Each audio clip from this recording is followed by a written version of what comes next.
যে পশ্চিমবাংলার মানুষ একটা পরিবর্তন চেয়েছিল। মমতা ব্যানার্জির নেতৃত্বে গত 15 বছরের যে দানবীয় শাসন, এখান থেকে বের হওয়ার জন্য একটা রাস্তা খুঁজছিল। তো সেই জায়গায় আমরা বামপন্থীরা এবং অন্যান্য ধর্মনিরপেক্ষ গণতান্ত্রিক দল যদি সেই জায়গায় আমরা সেই বিকল্প হয়ে উঠতে পারতাম, তাহলে এই ফলাফলকে যে একেবারে হৃদয়ের অন্তঃস্থল থেকে আরও ভালো করে উজাড় করে বলা যেতে পারত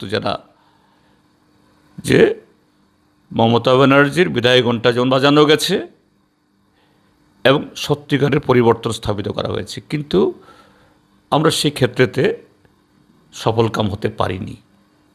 এটা আগামী দিনের জন্য আমাদের চেষ্টাকে অব্যাহত রাখতে হবে।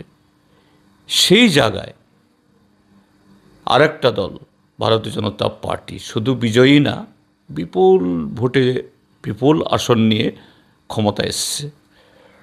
তো একটা বিপদকে তাড়িয়ে সেই বিপদমুক্ত হলো পশ্চিমবাংলার মানুষ, নিশ্চয়ই এটা বলা যাবে না।